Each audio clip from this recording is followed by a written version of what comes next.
Hey everybody, welcome back to Word Balloon, the comic book conversation show. John Suntress here, really fun talk today with Marc Laming.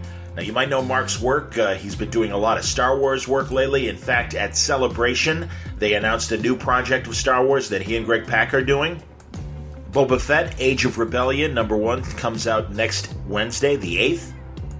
So we talked to Marc about his Star Wars work. We also talk about his great James Bond work that he's been doing as well. He just wrapped up a great Odd Job story. Good stuff there, and I really enjoyed that. We can't help it because we're both old British television fans, and we have a lot of British TV adventure talk. And also we get into Marc's origins and how he started. One of my favorite things that Marc did in the early 2000s was with Howard Chaykin and Dave Tishman, American Century, a tremendous CIA dirty tricks, what was America doing in the 50s in various places. An incredible story, one of my favorites. And Marc was the principal artist on that series, so we get his insights on that. Lots of great fun with Marc Laming on today's Word Balloon. Brought to you by the League of Word Balloon listeners. Thank you, League, for your great support via Patreon. Don't forget, if you want to help Word Balloon out and subscribe, you don't have to. It's free. It'll always be free. But if you want to help the cause out, you can go to patreon.com/wordballoon, or you can click on the Patreon ad on the front of wordballoon.com. Thank you, League of Word Balloon listeners. Word Balloon is also brought to you by Aftershock Comics. They are shaking things up in 2019. In fact, they're calling this year the Year of Reading Dangerously. This Saturday, Free Comic Book Day. You'll want to check out Aftershock Comics entry in Free Comic Book Day. It's an issue of Animosity from Marguerite Bennett. Very excited about that. And also lots of other great books. Earlier this week, I spoke to Stephanie Phillips about Descendant, a book that just came out on May 1st. Also worthy of your attention, along with other great series from people like Frank Thierry and Tim Seeley and Cullen Bunn and Phil Hester and Ryan Parrott and Adam and Aidan Glass. Great stuff. Ted Anderson, another great Aftershock writer. I'm leaning on the writers because I'm a writer guy. But really tremendous ideas, great concepts, beautiful art.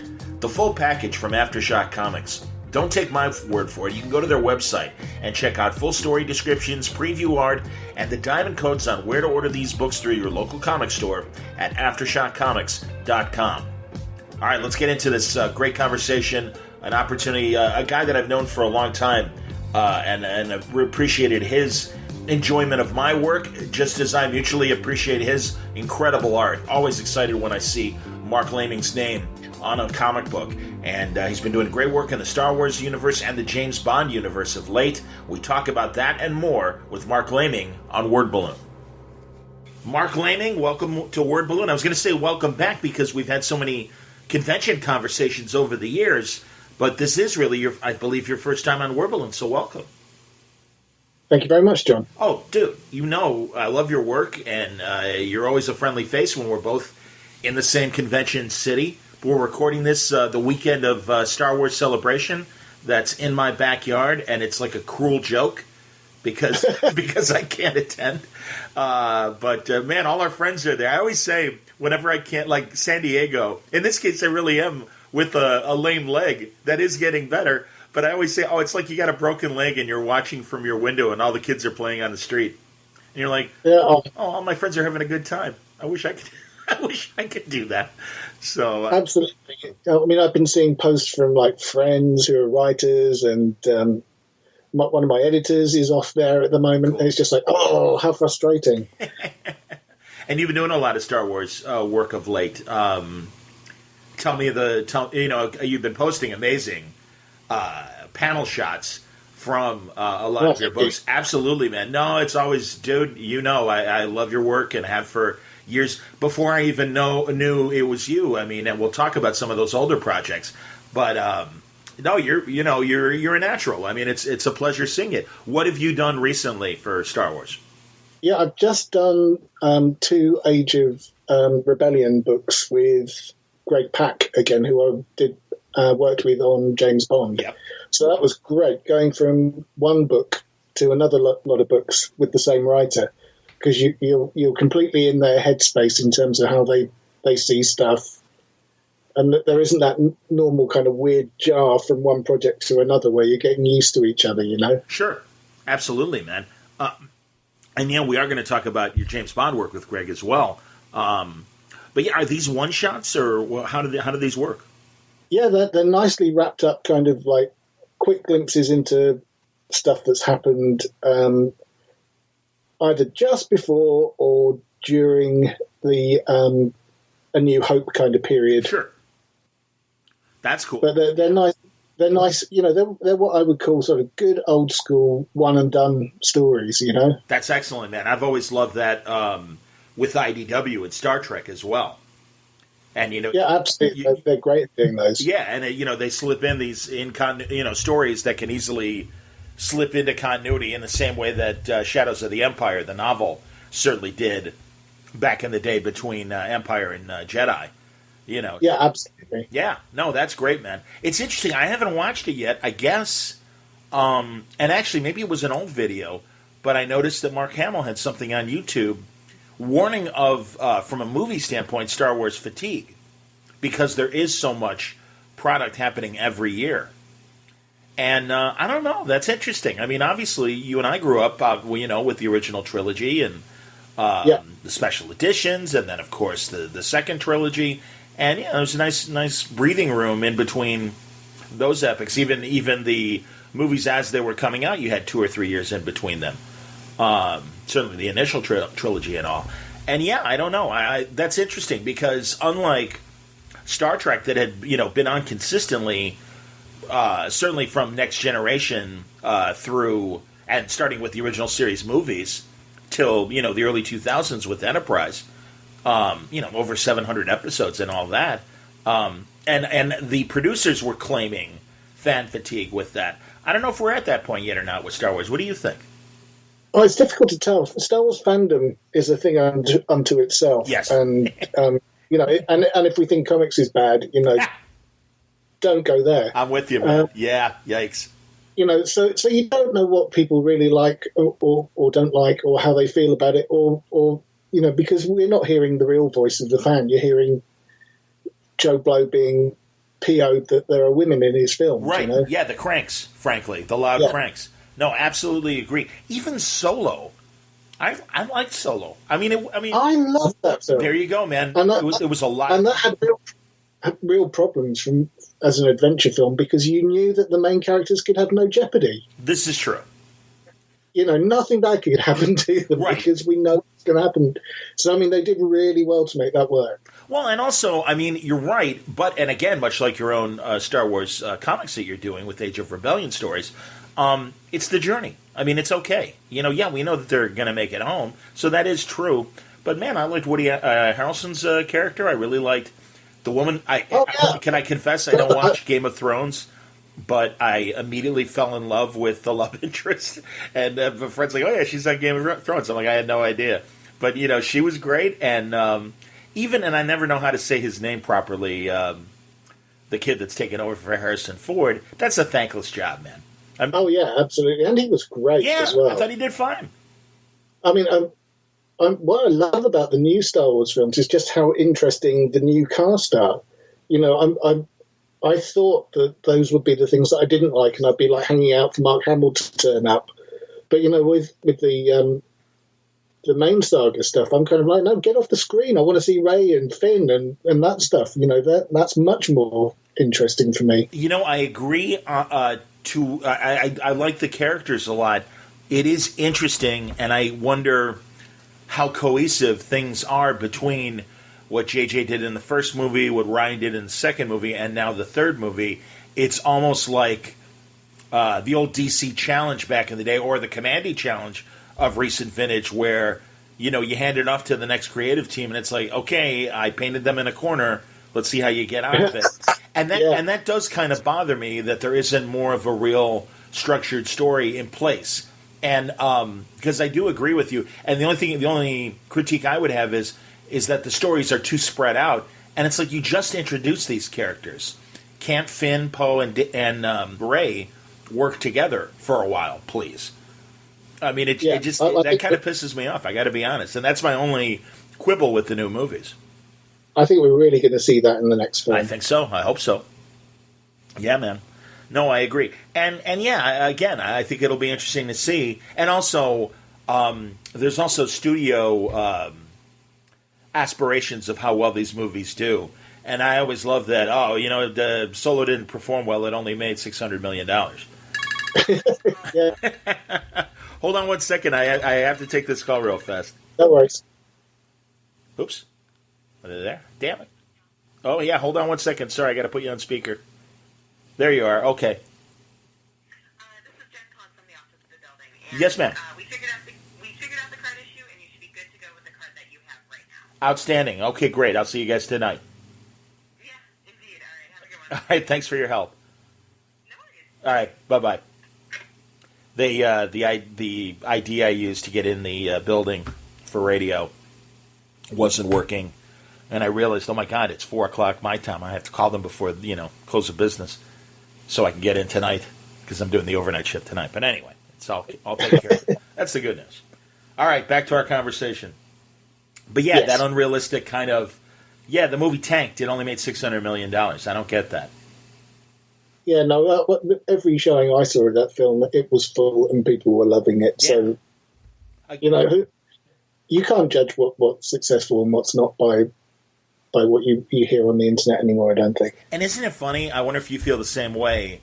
Everybody is a film expert now, and has the Hollywood system down. And like, well, they're really not interested in how things do in the foreign market. It really is all about how well it does in Hollywood. And it's like, I'm sorry, and again, no offense to the state I'm going to mention, but it's like, you're in North Dakota. I'm a little confused in terms of how well versed you are in what's happening at Hollywood and Vine. That you've got this apparently learned opinion that, frankly, I'm like, I'm not buying your opinion. I got to be honest with you, fanboy. Yeah, I mean, as soon as people know what figures are for anything, they think they're an expert, so it's...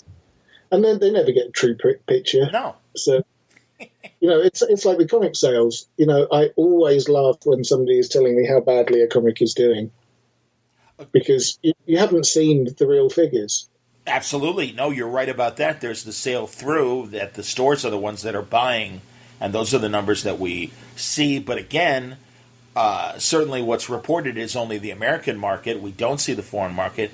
And here's where I agree with Rich Johnson, who's always like, an issue of and I'm just pulling things out of the air, and if an issue of Captain America sells 30,000 comics a month, tell that to a novelist, that you're guaranteed sales of 30,000 books every month.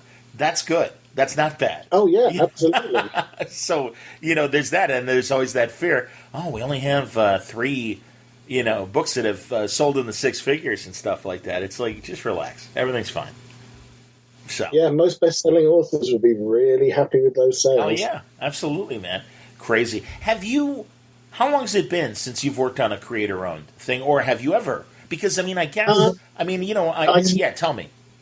Yeah, I started on... No, it wasn't creator-owned, the first thing I did, because that was for IPC on Revolver. But I then went into self-publishing from there in the 90s. So I did 2 series, one called 6 Degrees and another one called Gaia, which were relatively successful-ish for a small press self-published book. So I did that, and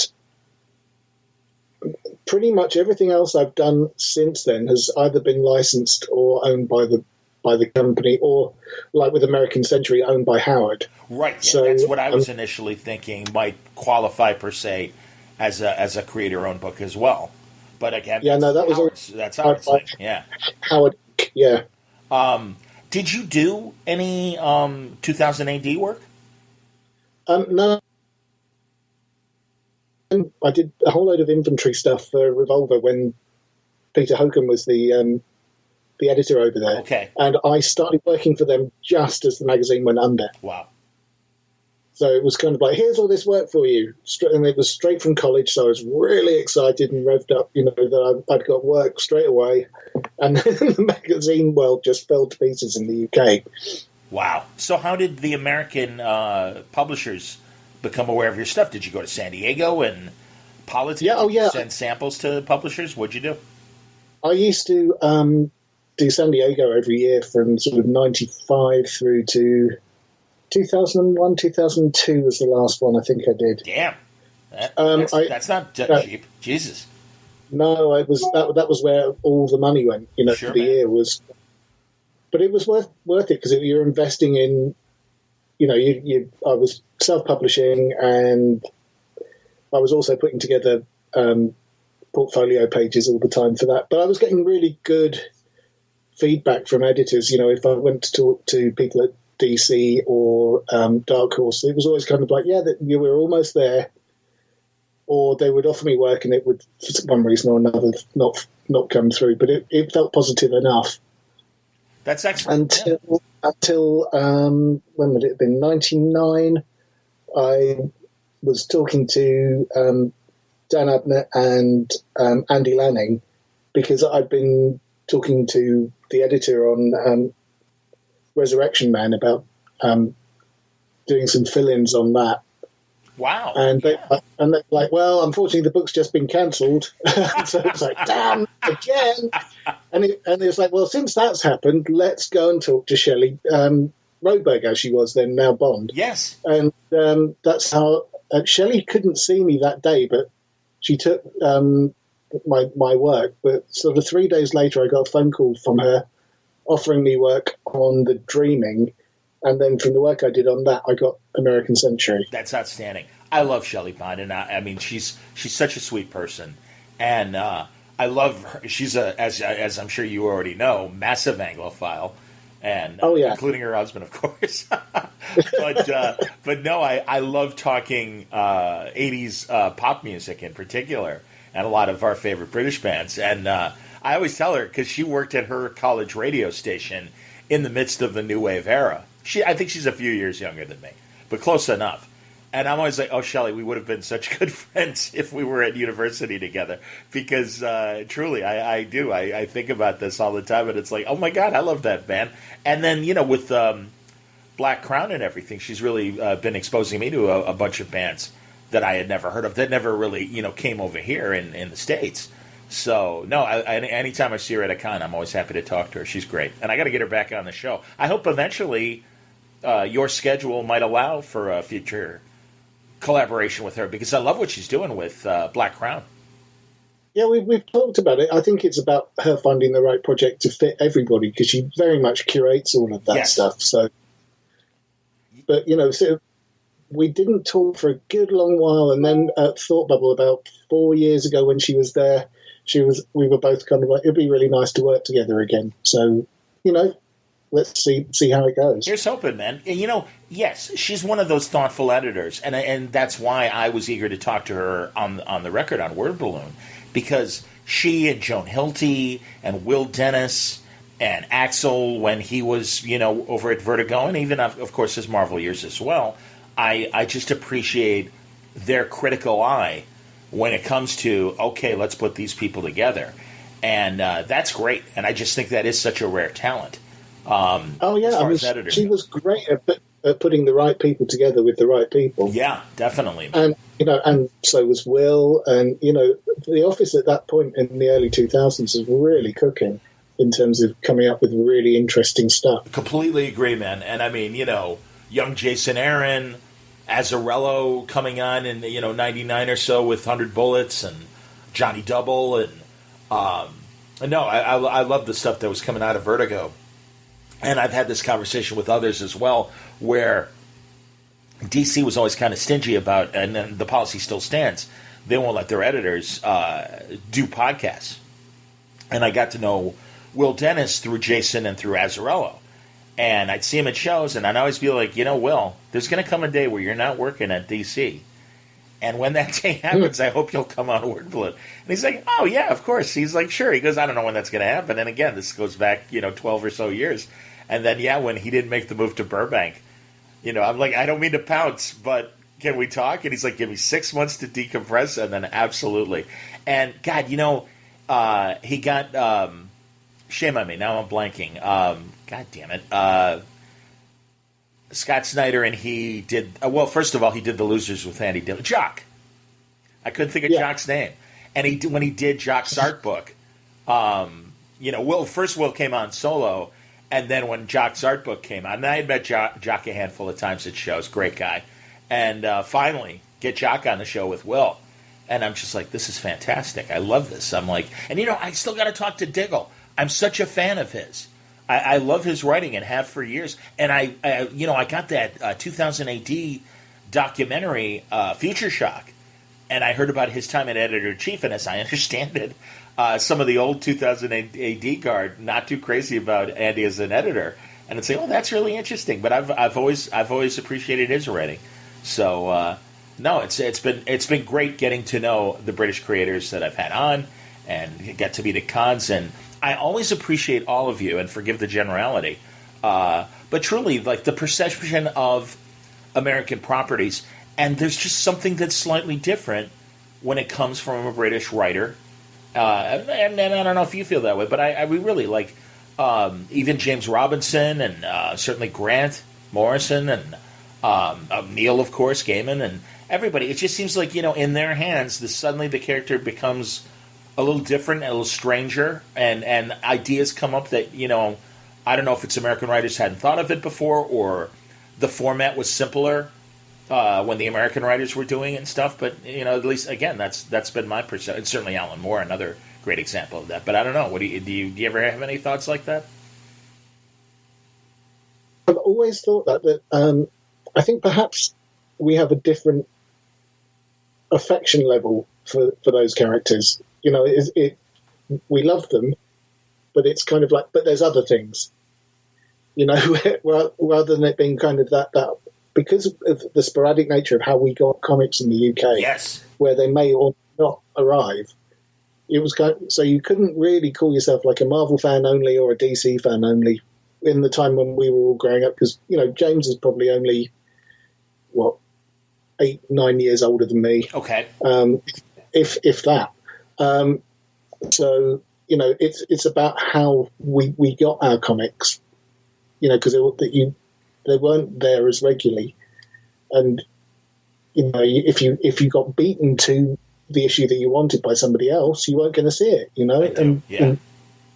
No, I love that, and yeah, I mean, as I know and Word Balloon listeners may have heard this in other interviews as well, but the idea that American comic books a lot of times came overseas literally as ballast, weight distribution in the big ships, and that's how they'd come over. And so second-hand shops in these, across the sea and everything, they're the ones that would have the comics. So yeah, you might have 50 copies of Son of Satan 1 month, and then nothing for 6 months, things like that. So, no, I love that. You don't want to know the traumas I went through getting X-Men 136 and 137. Oh. It was like war. That's awesome. There are still scars, John. There are still scars. And it's been fun learning about a lot of the stalwarts of the British comic scene, not just the 2000 AD characters, but right now I am staring at one of my favorite commission art pieces, and that's my Chris Somney Dan Dare that I absolutely adore. I'm sure that's perfect. It is. Oh, absolutely. And I love his spacesuit. It's it's got that Wally Wood kind of influence to it. And again, I don't even know if the creators were aware. Alan Moore, that wonderful documentary, The Mindscape of Alan Moore, he talks about the invention of the steam engine. And of course, here in the States, we talk about Robert Fulton. But, I don't know who it was, the inventor in Italy that around the same time came up with the steam engine. And certainly, this is early telegraph technology, and certainly well before radio, transcontinental radio, or even regular radio for that matter. So the likelihood that, somebody in Italy, hey, you know about this Fulton guy or whatever, but that it was kind of in the zeitgeist that various creators, various inventors kind of came up with the same ideas around the same time in different parts of the world. But yeah, I love, like I said, the look of Dan Dare and that very kind of 50s space opera hero sort of look and everything. Yeah, the Eagle was my dad's favourite comic, so I was kind of brought up on Frank Hampson's Dan Dare, and then later the Frank Bellamy stuff on Dan Dare. It was just beautiful artwork. That's awesome. Have you ever had the opportunity to draw Dan Dare? Only for commissions, but it's almost sacred territory. I understand. because Hampson's so good. I would love to see you draw Dan Dare, man. That's excellent. That's really fantastic. That's cool. Well, let's talk for a second about American Century because, damn, I love that series. And I know that was both Howard and David Tishman were like the co-writers of it and stuff. How would you get your cues from Howard, obviously being the writer-artist, or would you talk to both of them equally, or in some capacity Tishman would, talk directly to you? I think it really depended on who was running the arc, because I see. They did alternate. Okay. I think some of it was kind of, was originated from David, and some of it was from Howard, and they were almost show running the book. Interesting, and that makes sense, and certainly in the midst of Howard's television writing years as well. So that's well, they were both from that background. Oh, I didn't know David was a TV writer as well. That's interesting. Yeah, I think that's how they knew each other. That makes sense, and I know. Unfortunately, Tishman's kind of a sore subject with Howard. So and as you know, in talking to Howard, sometimes I don't want to talk about that, and it's like, okay. It's a shame. I mean, they did great work together for 5 years, and I think David's a terrific writer, and I love Howard's work. Of course, he's been one of my favorite artists since I knew the difference between them.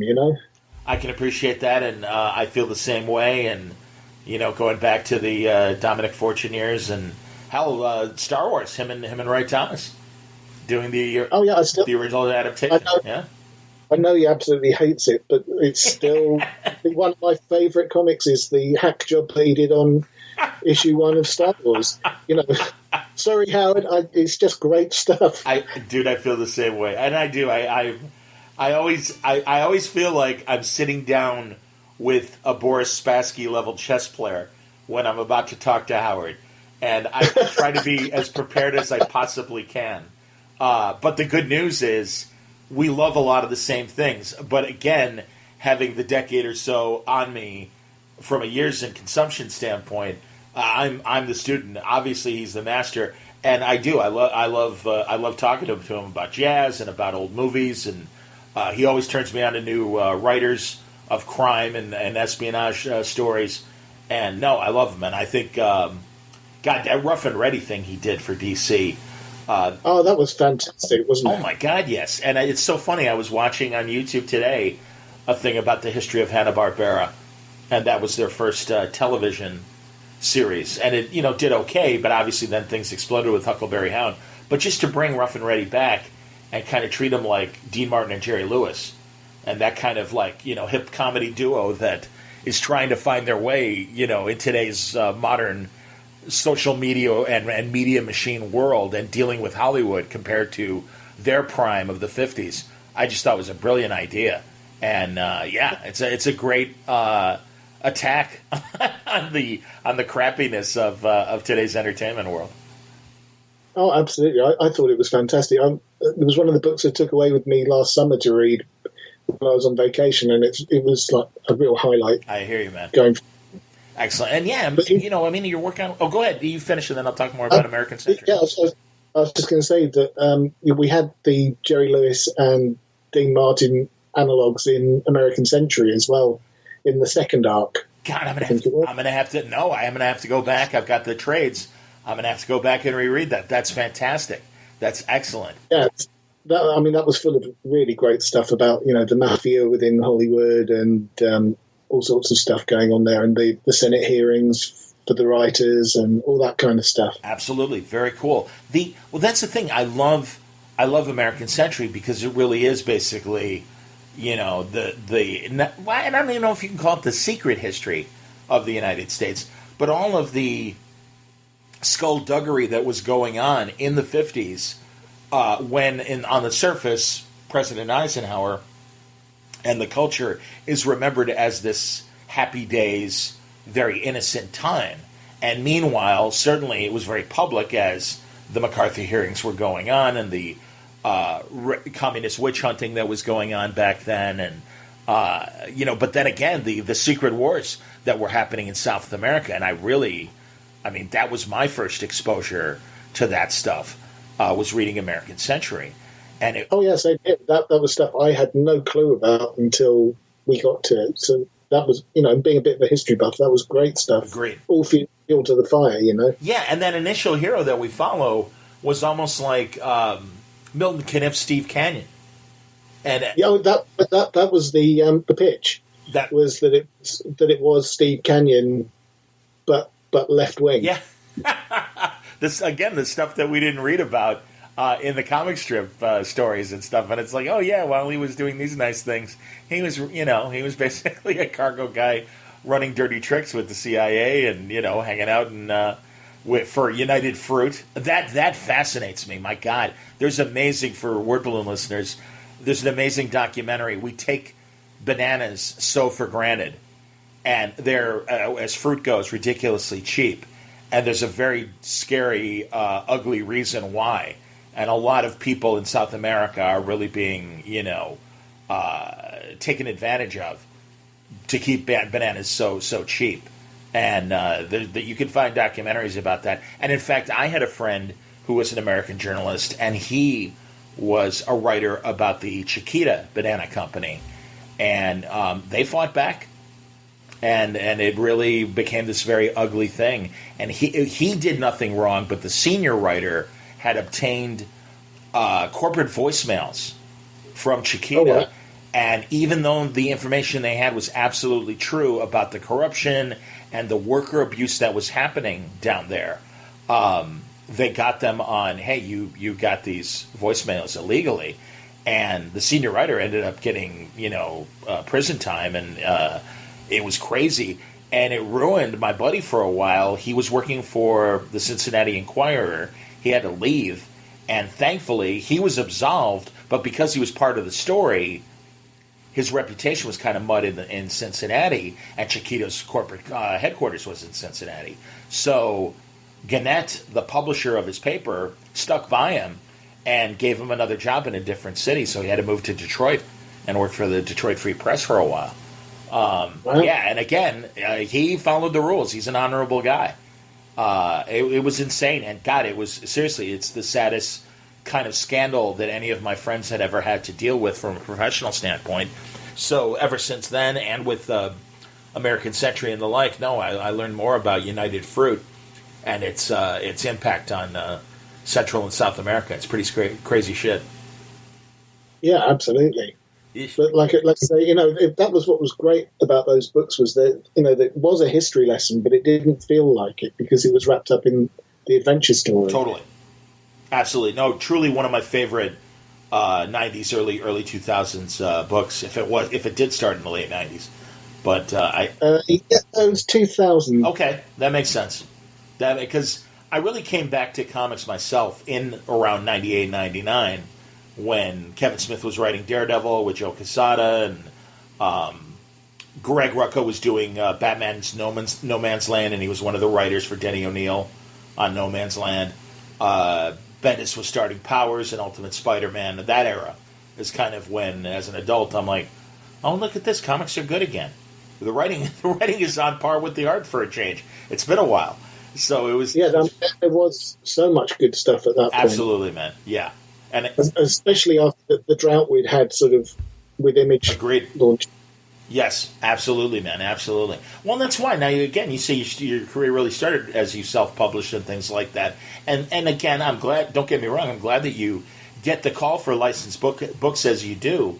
But do you ever have any creator-owned ideas or think about partnering up with a writer?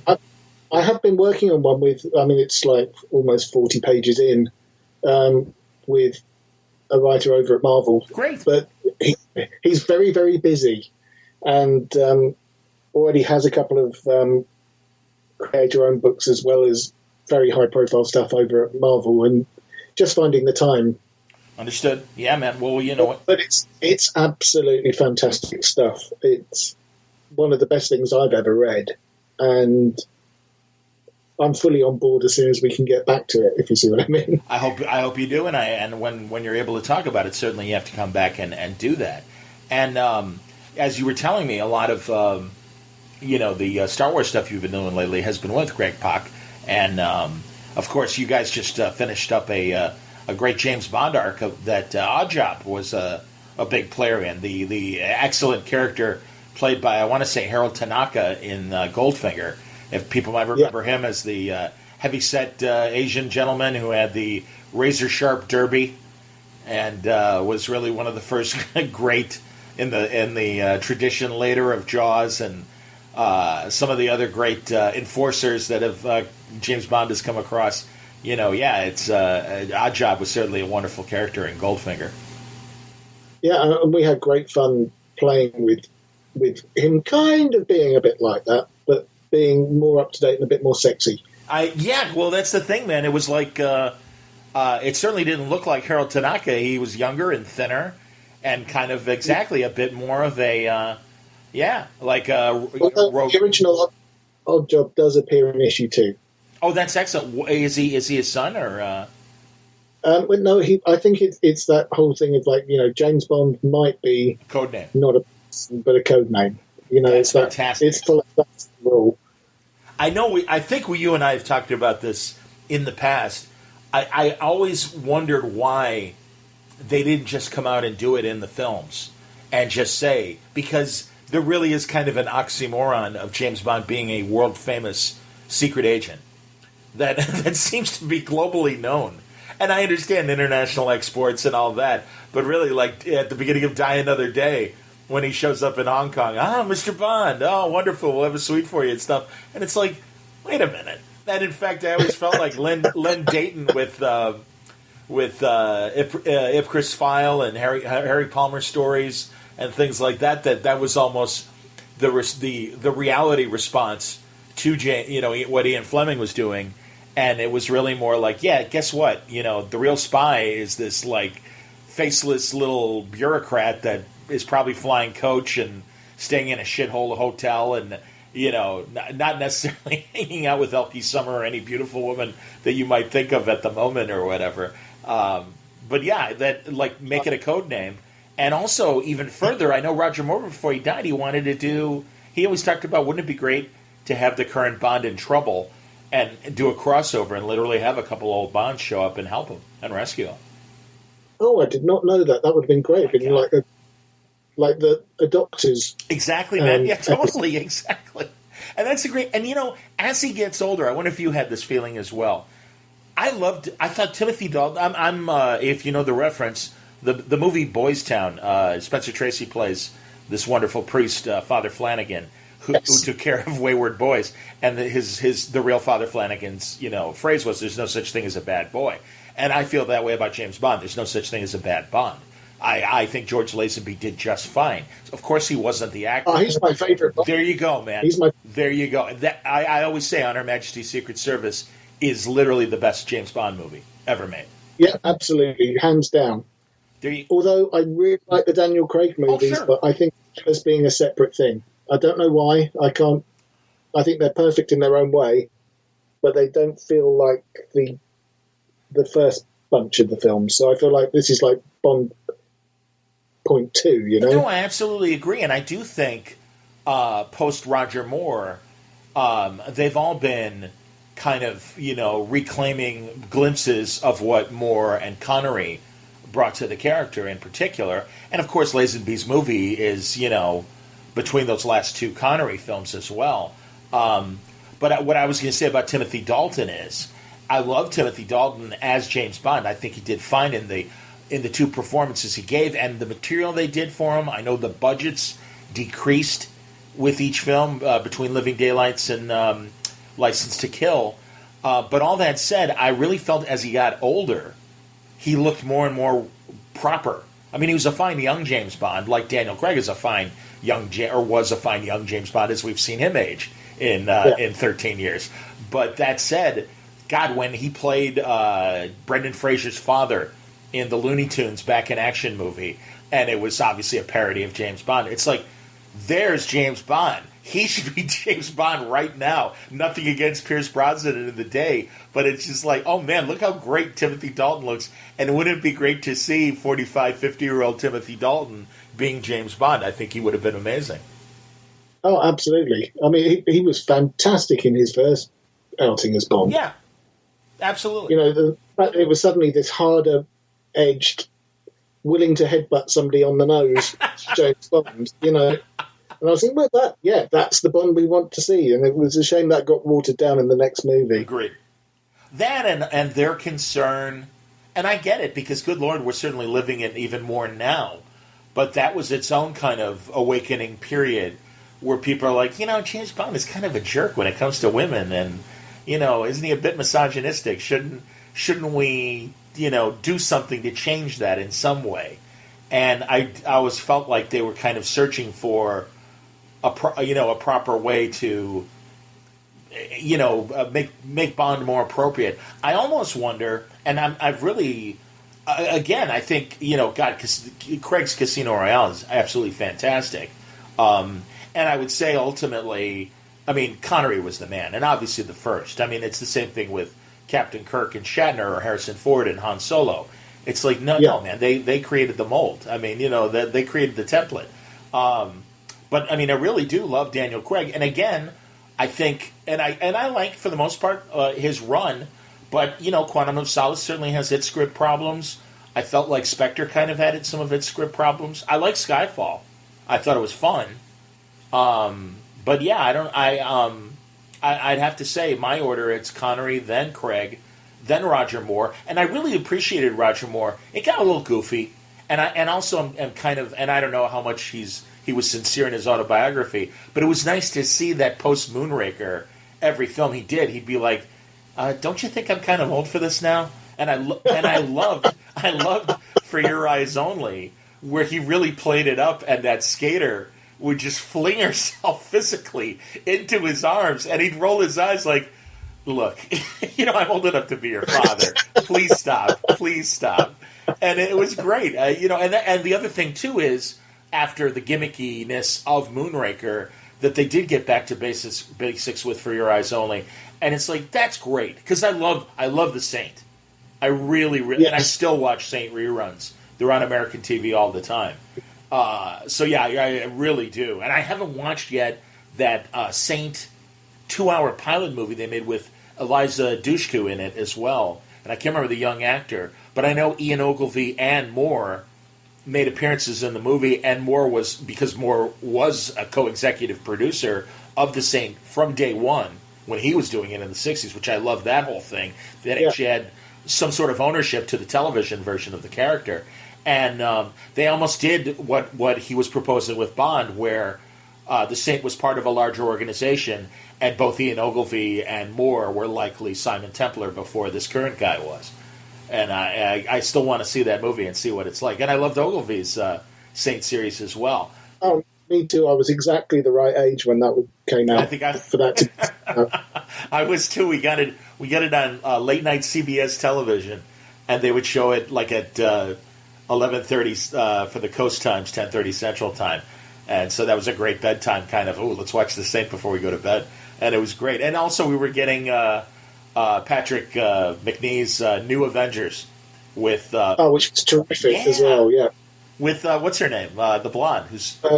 Joanna Lumley and Gareth Hunt. Yes, indeed. I forget what his character's name was. Oh, God. I could have told you. Start with a G, I want to say. Oh, it did. Purdy she was Purdy, and he was... No, I'm getting confused with The Professionals because it's coming out with...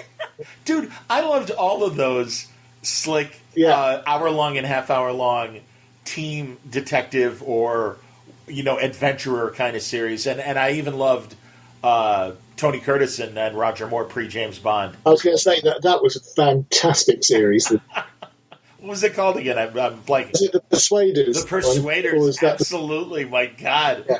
Oh, yeah, and it was so... They all had the best theme music as well. Yes. The Persuaders, The Protectors, all of the Champions. They were all fantastic shows. Was Persuaders the one with Robert Vaughn? Yes. Oh, that was great, too. I got to meet Robert Vaughn in the late 90s, and I'm such a fan of his. And I was so pleased that he got to do Hustle before he passed away, and it was such the perfect role for him. He was terrific in that, wasn't he? Yeah, good Lord. No, really. And it was great because he came on I worked at a sports radio station for about a decade, and we would always get celebrities, and happy to have celebrities come on. And, the hosts were like about 10 years older than me. So, they're like, oh my God, we got Napoleon Solo coming coming in studio to talk to us. And every time he was a bad guy, I thought it was great. He was happy. I acknowledged his performance in SOB, where it was kind of a parody of Robert Evans, the Godfather producer. And he laughed. Yeah. He's like, I'm glad you saw that. I'm glad you recognized that's what I was doing. I'm like, absolutely, man. And he had an amazing career, going back to the Red Scare and the commie hunting that was happening in the 50s. He got a PhD, and his paper was about the Hollywood 10 that were persecuted by the government for communist influence and everything. If people saw the movie Trumbo that came out in the last couple of years with Bryan Cranston, they document that whole situation really well. But I loved The Persuaders, all those Lou Grade action shows. The one that I discovered that never really made it to American television was Man in a Suitcase. Oh, that's fantastic as well. Again, another fantastic theme tune. Yes, and am I right? Did the Police, their song of the 80s, was that kind of a homage to this show? I think it was, because it was one of those things that would have been exactly the right time when it came out for it to be something that Sting would have been watching. Absolutely, and I guess, am I right, before, and I know we've talked about, again, something you and I have talked about at conventions, two of my absolute favorite shows are Secret Agent and The Prisoner, of course. Patrick McGowan. Oh, yeah. Same here. There you go. And am I right? I found out the other day that McGowan was actually considered, along with Roger Moore, previous to Sean Connery, to be Bond. Yes. And I heard he turned it down because he was a very morally upright guy, and it's like, I don't like the sex and violence. It's way too much. Yeah. And that's... Which, when you consider the film that he was seen in for that was Hell Drivers, where he plays a drunken Irishman who fights all the time. That's hilarious. Yeah, I still haven't seen Hell Drivers. There's a great... Oh, you must see it. I'd love to see it. Must see it. I really... No, I'd love to. I'm such a McGowan fan. Amazon Prime has this great 70s Irish-made movie of him as a hitman. And I can't remember the name of it. I'll text it to you, and I'll for the listeners, I'll try to put it on at the end of the show and let everybody know what I'm talking about. But it's on free on Amazon Prime, and it really is this great kind of movie where it clearly could have been John Drake of Secret Agent or Number 6 from The Prisoner later in life, and it's great. It's I believe Lee Van Cleef is the bad guy in it and everything, but it was an Irish production. And also, were you aware of this relatively newer prisoner documentary that came out about a year or two ago?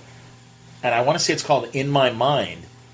And no, I haven't seen that. It was a guy who interviewed McGowan in the 80s, and I do know that either for ITV or BBC, they did a prisoner documentary, and you see this footage of McGowan in California from the 80s, and they would kind of cut back to him and get some thoughts here and there.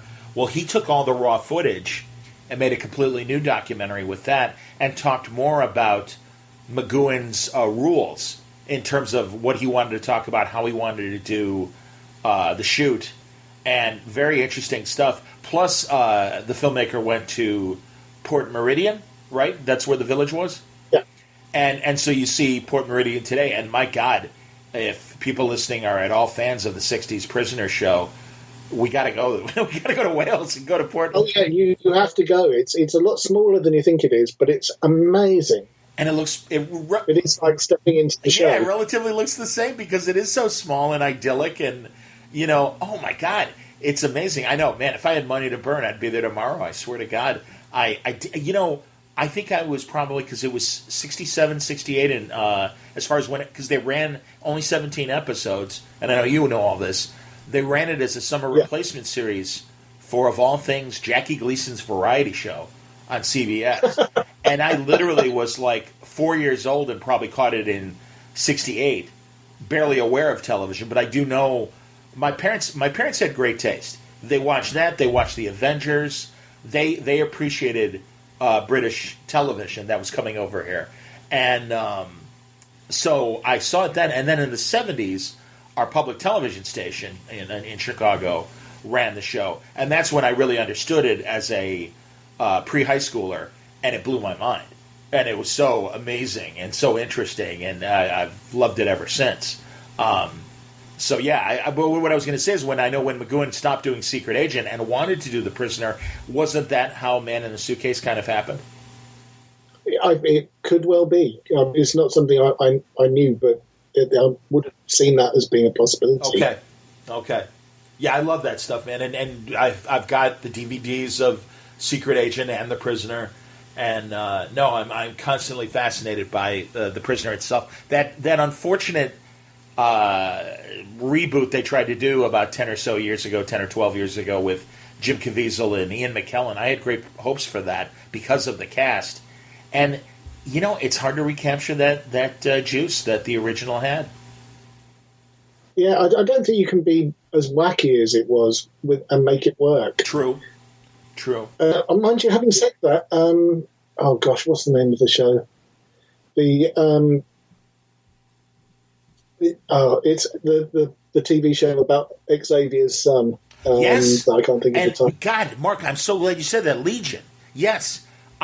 Yeah, because that feels like absolutely it does, and that is exactly what I would tell my friends that were hip to The Prisoner, and I'm like, I got to tell you, man, this thing is kind of, in a very symbolic way, very similar to The Prisoner, and it's terrific. I love that show. I'm very interested to see what they do with this final season. As I understand it, they're only going to do one more season, and I'm kind of relieved. And again, my own Anglophile, obviously, appreciation is coming through in this conversation, but I always love that about British television, where it seems most producers are very responsible and like, we're not going to stretch the concept longer than it needs to be. And Life on Mars, even though they went to the Ashes to Ashes show, which I liked, by the way. I like both series. But I remember seeing, I had the DVDs for the second season, and the producer saying, well, we're not, he's in a coma. And he's living this life in 1973, but he's in a coma. We can't do Quantum Leap here.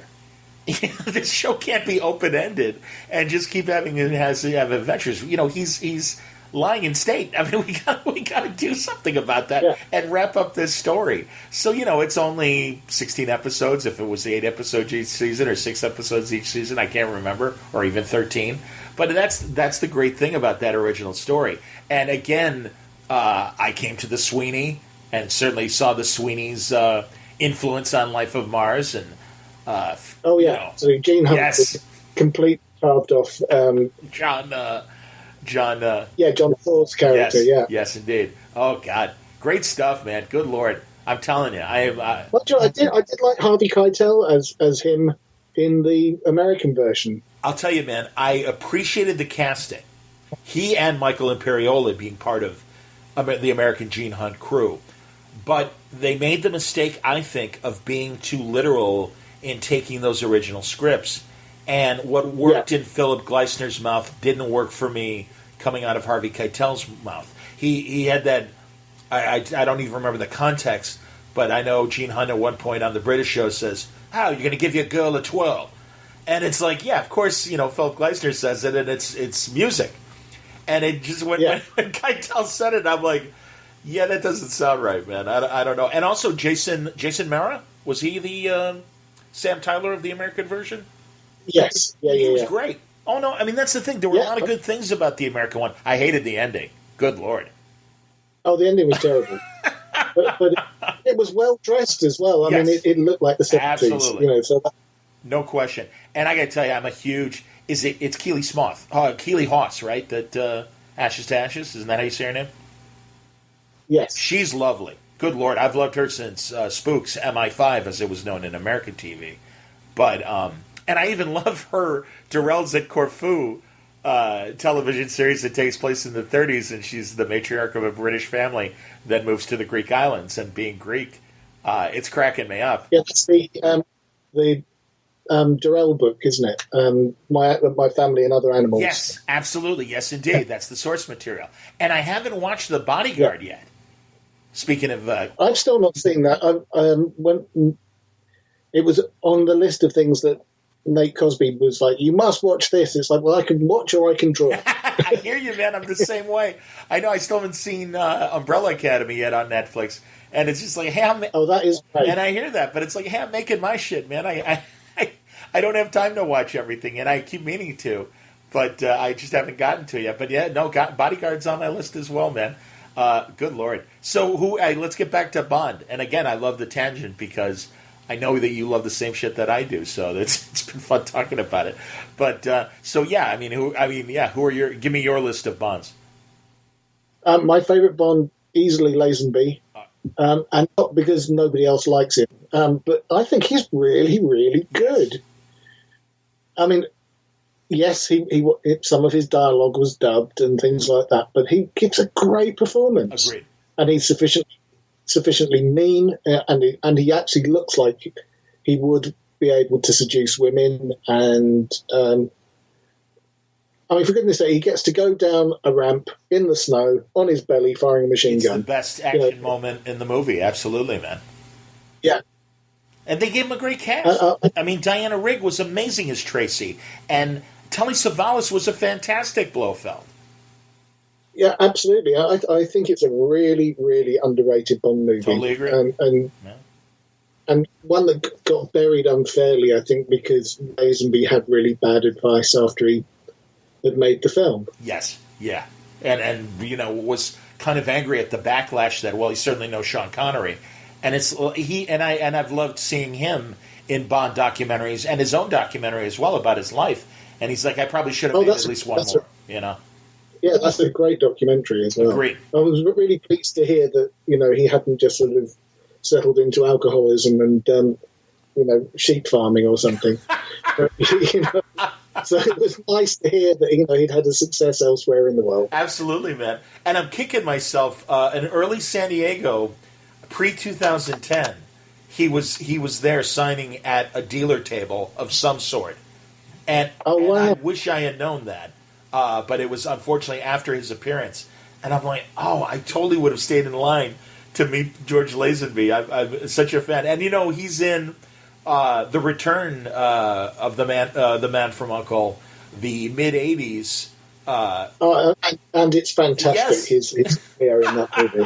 A tremendous cameo, and they're not able to officially call him James Bond, but he's driving an Aston Martin. It has JB on the license plate. Yeah, exactly. And he helps Solo in a car chase, and it's fantastic. It's like, oh my God, so he did get to do it at least one more time. That's fantastic.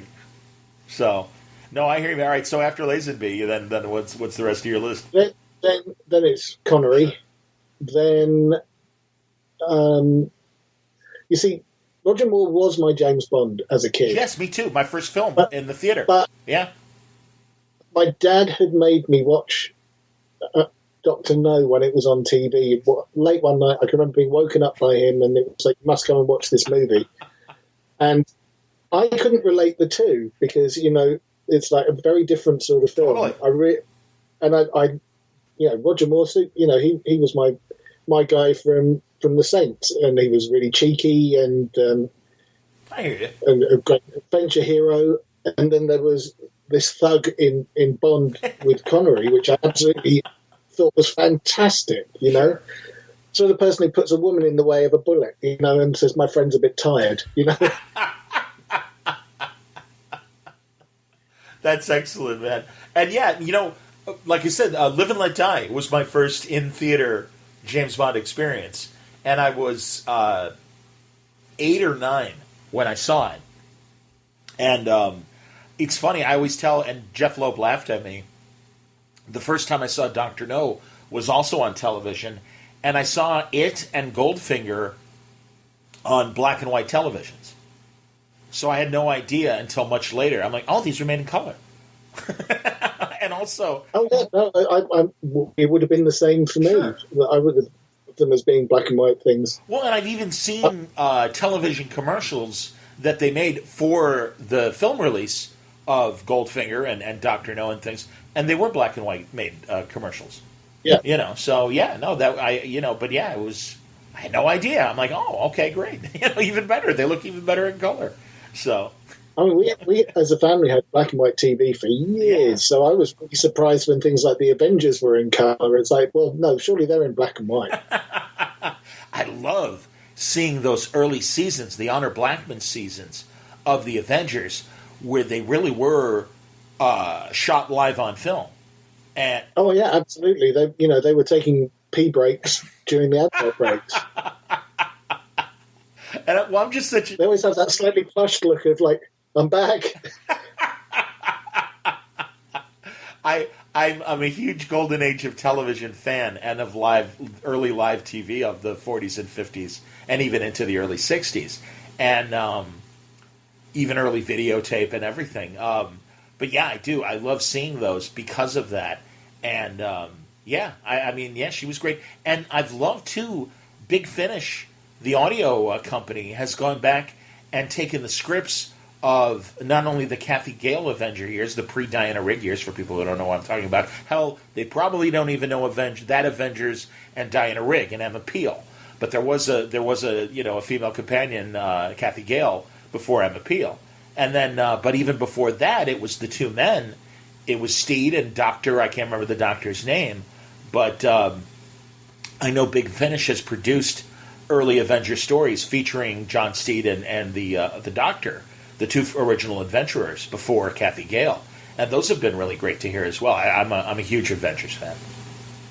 I haven't checked those out. I must do that because I love their Prisoner series that they did. Me too, man. Me too. That guy who played number 6 had the right attitude, and that defiant kind of always angry and never off guard and ready to pounce at a moment and stuff. No, I appreciate the touches they made to kind of update it or whatever little subtle changes they made, and even the original stories that they've done. I keep wanting to get Nicholas Briggs on. And Chris Thompson, who, as I read this week, just left Titan Publishing and is going to work for Eagle Moss, the great model makers who do Star Trek ships and lots of other vehicles and superhero figures and things like that. He put me in touch with Nick Briggs. And so in principle, we've talked about him coming on Word Balloon. Because, Mike, I'm such a big Finish fan. And again, coming from radio, I was born in the wrong decade. I should have been born in like the 20s so I could work in the 30s and 40s and 50s and done drama, radio drama or sketch comedy and things like that. So, I love the Doctor Who's are amazing. And really, I'd say 90% of what they put out I think is fantastic. Yeah, I must get hold of their Robin of Sherwood ones as well, where they've reunited the whole cast for that. That's fantastic. Yep. Very cool. Very, very cool. No, man, I'm with you on that. So how would you describe how Greg is writing James Bond?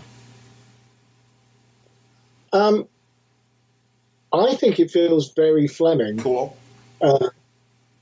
But it's definitely got... He's sort of up the edge on modern stuff, definitely, without it feeling like it's science fiction. Sure, absolutely. No, definitely grounded. I felt that way when Diggle was writing the series as well for Dynamite. Yeah, and he definitely has a really... I like his Bond because he doesn't say a lot. Yes. He's a man of... because the reason that Oddjob gets so up his nose is the fact that he doesn't shut up. and you've got Bond doing this kind of like, can you just not do that? Like the annoying cousin continually, That's outstanding. Did you read the comics, the James Bond comic strip when you were? I know they reprinted it a million times through Titan. I read them reprinted when Titan brought them out. Yeah, those were great. I love McCluskey's art, and yeah. I love pointing out that a good 4 years before Dr. No was cast, John McCluskey's James Bond really looks like Sean Connery. Yeah, absolutely. So they cast it. And it, again, as you said, they considered Roger Moore. They considered Richard Johnson, and I love his Bulldog Drummond movies of the 60s, Deadlier Than the Male. Yes. I love that. There's my Elkie Summers reference. And I love both American and British spy films of the Bond era that tried to be knockoffs and come up with their own ideas. James Coburn is Derek Flint, and certainly... Oh, those are fantastic films. That just reminds me of being 10 or 11. Me too, man. And there's that one in the very first movie where they have a Connery lookalike who clearly is, doing a Bond parody. And I know as a little kid, I didn't realize it was a lookalike. And I really felt like James Bond suddenly walked into the middle of a Derek Flint movie. And it's like, oh my God, look at that, man. These two great spies are together. That's insane. So, well, I mean, I was even more freaked out when I saw the original Casino Royale, because that felt, when you're 10, that's still all continuity. And it's like, this is weird. I agree. The David Niven comedy that had so many great actors in it, and that it was handled by at least 2, if not more, directors. Yeah. And Peter Sellers and Orson Welles doing the Baccarat scene in the casino and everything. It's and again, I have no problem with them updating it and making it poker. But I mean, Baccarat, that's James Bond's game. I mean, it's so exotic. And you do get that wonderful feeling of, no, only the really upper class are playing this game. But, Peter Sellers was terrific as another James Bond. And then, Vesper Lind, Ursula Andrews, terrific kind of, again, not doing Honey from Dr. No, but certainly another Bond girl. I do. I love, and, the Indian actress that was so beautiful. Oh, I can't think who that was, but it's still one. I don't hate on that film, and I love the theme again. Yeah, no, it's beautiful. John Huston as M, and of course David Niven. There's and I bought it. I haven't sat down to watch it yet. There's some mid-60s. There was an attempt to do another franchise with David Niven being an amateur spy or falling into the spy business, and I wish I could remember the title right now. But I'm a huge David Niven fan, and even into his 70s war movies and even early 80s stuff. And it's heartbreaking to learn that at the end he lost the ability to speak because he was so brilliant. And I've watched the Parkinson interviews he did back in the day, and I had both of his books with all of his Hollywood memories and things. Just a fascinating guy. And I mean, that's the thing, as great as he was in this parody of James Bond in the original Casino Royale movie, it's like, oh, no, David Niven would have been a great secret agent action hero. Absolutely. Oh, no, he really would have been great. Even in his later years, he would have still... Imagine he's great in the Pink Panther movie. The first... Absolutely. Yes, indeed. He's the Phantom. As the Captain. Yes. Yeah, so, that's kind of in that ballpark. Totally. Oh, no, absolutely. And again, even those last couple Panther movies they made after Sellers died, again, Joanna Lumley in one of them. But that was the great thing, that they go back and they interview David Niven and is it Capucine? I forget how you say the French actress's name, who originally plays Clouseau's wife, who eventually winds up with David Niven, the Phantom, at the end. And, of course, Robert Wagner is the Phantom's nephew and a cat burglar in his own right and everything. And pre-Alexander Monday and Takes the Thief. So, good stuff, man. I'm telling you, you're killing me. This is... Mark, honestly, as much as I love your art and I wanted to talk about your books, I really did want to geek out about the shit that I know you and I both love and talk about this stuff. So I appreciate it indulging me. I really have got to get a copy of Hell Drivers for you because it's got everybody in it. You've got Stanley Baker, you've got Patrick McGowan, you've got Sean Connery, Sid James, Herbert Lom. It's fantastic. Yeah. Oh, my God. Again... Oh, and William Hartnell as the evil boss. Indeed, the first Doctor. Absolutely, man. The real first Doctor. Jeez. Yeah, it's a terrific film all about guys who are driving ballast lorries with gravel in them. And they have to do a certain amount of loads a day, and they're encouraged to break the law in terms of speed limit and stuff. That's fantastic. And they're all trying to wreck each other's lorries and stuff. And that's just a great sort of... It's the sort of film that could have only been made in the late 50s about disappointed men who had come back after the war. Understood, man. And This Sporting Life, I love that movie, old Richard Harris movie. And that you're right. It's that late 50s and then even into the early 60s. All that early stuff that O'Toole and Kane and Harris and, as we mentioned, Connery and McGowan. I am fascinated by all that stuff. So, yeah, I absolutely would love to see it. And what was the James Mason one? Was it Look Back in Anger? where he's Yes. minor, when he's a minor and everything. Yeah. Good stuff, man. No, I love that stuff. I mean, I think I came to British television and cinema with the obvious stuff, and then as I've gotten older, I really do seek out a lot of those Rank, the name of the movie company for people who don't know, Rank Films, and I'm interested in those and a lot of that stuff, and also, I mean, my God, A Matter of Life and Death, as it's known in England. Great fantasy movie with David Niven. Stairway to Heaven was its name in the States. And I know it's highly regarded and one of the great, people say it's like one of the greatest ever British films ever made. And that's a tremendous fantasy film that Niven plays in. And then, what's her face, who played Zira in Planet of the Apes? She's the American nurse. I can't think of her name right now. But Kim Hunter. Yes, you're right. Yes. Yep. No, tremendous movie, man. I love stuff like that. So yeah, I'm and certainly Carol Reed's movies. I was always a huge Third Man movie fan, and Rocking Horse winner, and Boy with the Green Hair. Great stuff, man. Huge fan. Absolutely. You know what I watched this week on Turner Classic Movies here in the States? They showed the first Margaret Rutherford, Jane Marple movie. Oh, is it Murder at the Gallops, the first one? Oh, maybe it was the second. I don't know, but there wasn't that title.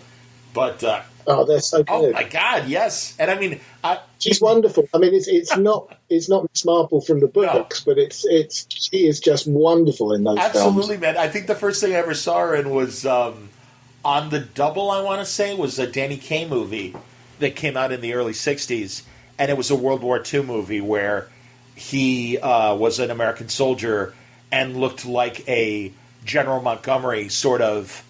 Oh, I know the movie, yes. Allied leader. He had to impersonate him. And Margaret Rutherford played some old, British dowager, that, rich old lady that was like his aunt. And she's great in that, and apoplectic, and, just... eyes bulging and just out of breath at the audaciousness of Danny Kaye, and she's great. And she, like you said, she's not Agatha Christie's Jane Marple, but she's a lot of fun. And those movies are terrific. And I had no idea. I guess her husband played this librarian in the film, and that she's like that was like he was kind of a kind of second tier character actor, and she would kind of always get him in her movies if she could. So that was really neat. And I had a blast watching it, man. I remember as a kid, one of our second-run cinemas here in Chicago would always get great old, odd movies beyond the obvious classics. And I remember them doing a Miss Marple festival with Margaret Rutherford movies. So, neat stuff, man. Yeah, I think we were just really lucky, John. At the time when we were growing up, we had all those great movies still on TV. Yes, I do. And my friend Robert Meyer Burnett, the director of Free Enterprise and a big Trek fan, he's been doing a daily YouTube show. And it's like, as we say, we can't watch everything because there is so much out there. And I do, and forgive me if this sounds condescending to younger listeners of Word Balloon. I mean, like the stuff we're talking about, I hope you think about it and check this stuff out. Or when I talk to Howard or Brian Bendis or some of the others, Greg Rucka, about some of the old stuff. I mean, Greg's a huge Sandbaggers fan from the 70s. Great spy show. Absolutely fantastic spy show. Yeah, and I mean, pacing of storytelling was slower then, and acting was slower. But I hope you get a chance to watch it. And if you don't, it's okay, because, goddamn, there's so much out there being made currently, let alone the decades-old stuff that we're talking about today. So, I think you're right. We were lucky because we grew up in these, only so many channels on television. So, of course, all the old movies and all the old television shows were reran, and we got to see all that stuff. Yeah, and you didn't have any kind of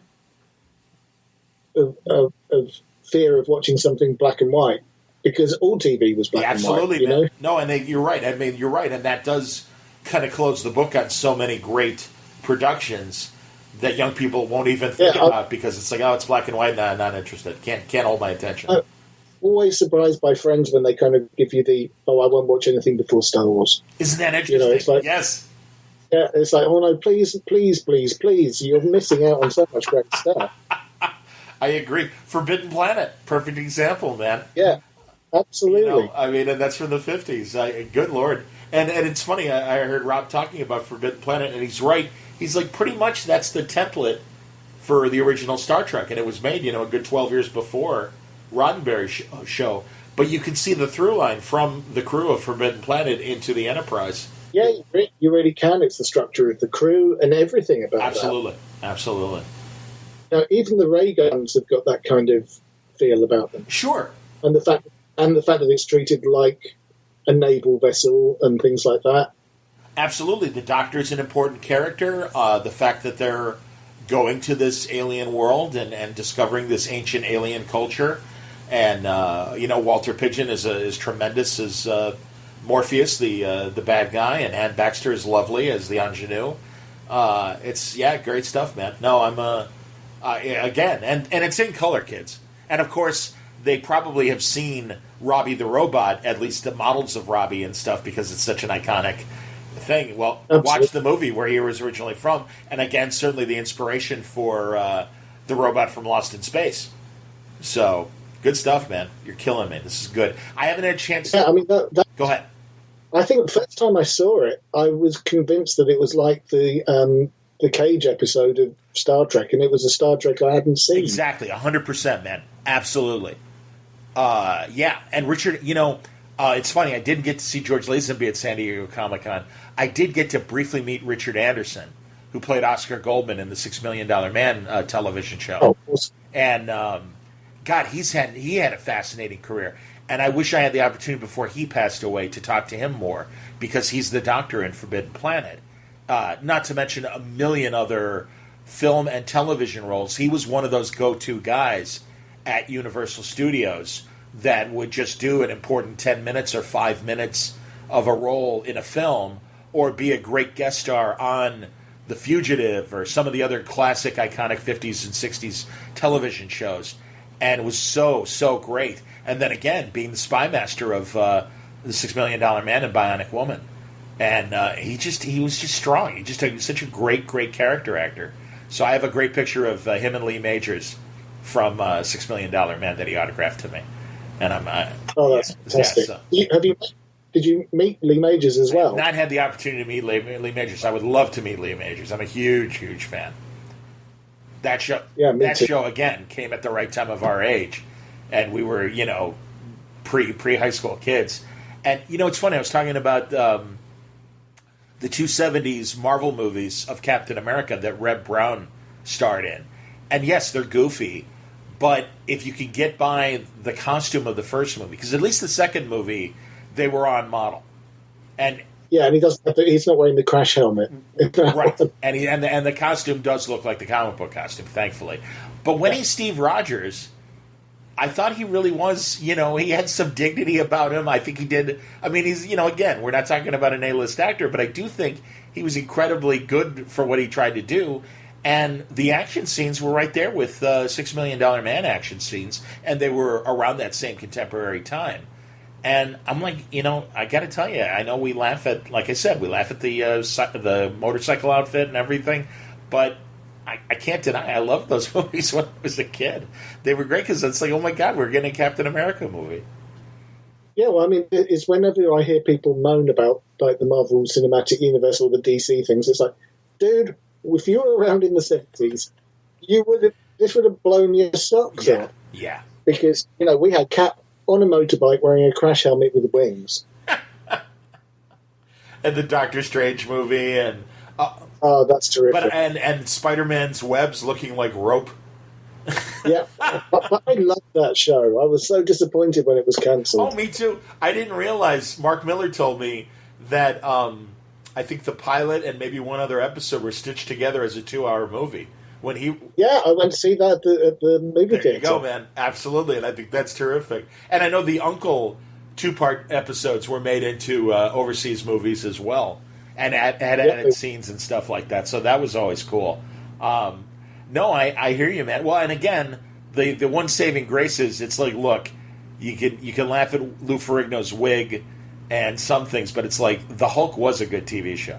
It absolutely was a good TV show. That was a terrific show. That was as good as The Fugitive. Absolutely it was. No question it was. Have you noticed there's one episode that was kind of a combination of the classic short story, The Most Dangerous Game, and really, I have to wonder if the Saw movies of the last few years took their inspiration from this Hulk episode. But it was a big game hunter that David winds up on his remote island, and he's taking care of him, and he plans on hunting Bill Bixby as David Banner, and then he sees David turn into the Hulk. And so now this is the greatest big game of his life, this monster. And it's great because he's like, David, I had no idea.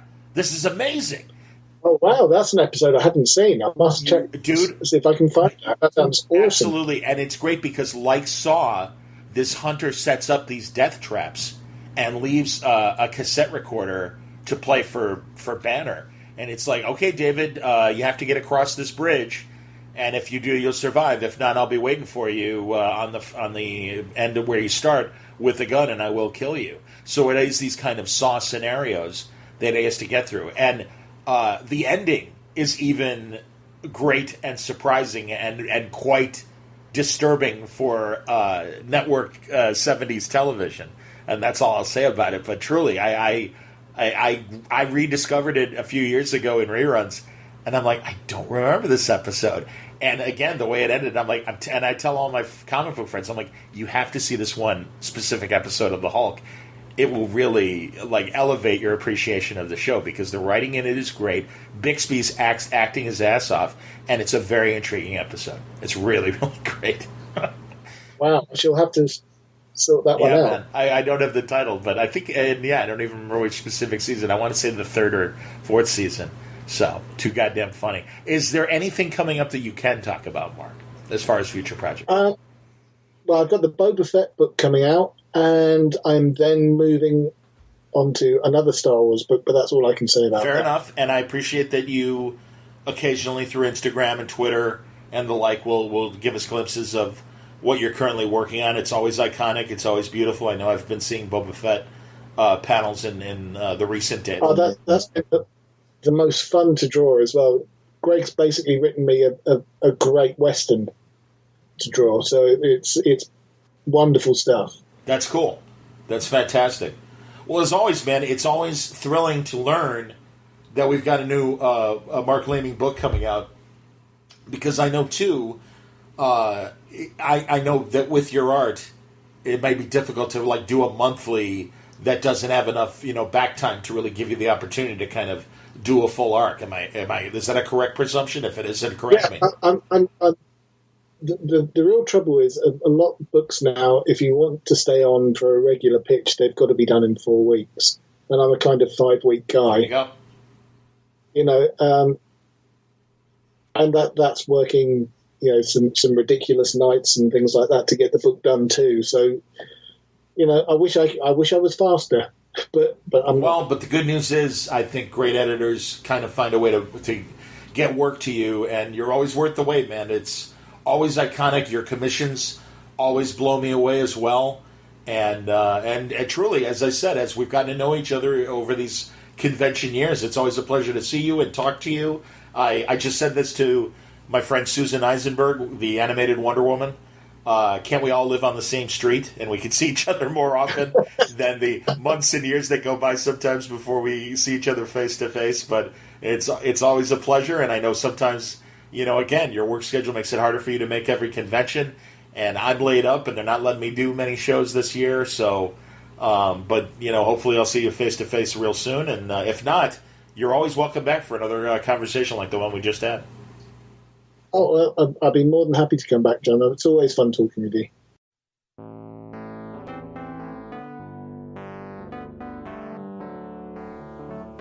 That's Marc Laming. Don't forget, Star Wars Boba Fett Age of Rebellion Issue 1 comes out May 8th. He's got a lot of other great projects on the way, and I'm very happy to always talk to him and have him back on Word Balloon. Can't believe it took this long for us to have our first conversation. I promise there'll be more. Thanks for listening today. Brought to you by the League of Word Balloon listeners. Thank you, League, for your support. Subscribing via Patreon. If you'd like to subscribe to Word Balloon, you can go to wordballoon.com, click on the Patreon ad there, or go to patreon.com/wordballoon. Word Balloon is also brought to you by Aftershock Comics. They're calling 2019 the year of reading dangerously, and they're backing it up with some incredible series, things like Stronghold from Phil Hester, and Ryan Kelly, and there's also Oberon from Ryan Parrott. There's great work from Adam and Aidan Glass from the Lollipop Gang. You've got Frank Thierry and Pestilence. You've got Dark Red from Tim Seeley. Of course, Animosity by Marguerite Bennett. This year's free comic book day from Aftershock. This Saturday, make sure you go to your local shop and pick up Animosity from Marguerite Bennett at Aftershock Comics. And there's a whole lot more to check out and love from Aftershock. They have great writers and great artists with great concepts. People like Jim Starlin has his art book there. There's also a ton of Garth Ennis material that absolutely deserves your attention, whether it's Ginny's Bastards, A Walk Through Hell, or his great World War II military stories. Unbelievable stuff from Garth Ennis through Aftershock. Check it out yourself. You will find story descriptions, preview art, and the way to order these books through your local shop using the diamond codes at AftershockComics.com. Thanks again for listening to Word Balloon. We've got more great stuff for you today. If you didn't see it on your feed, a great conversation with Mike Cronenberg talking about Batman, EC Comics, great horror and noir conversation as well.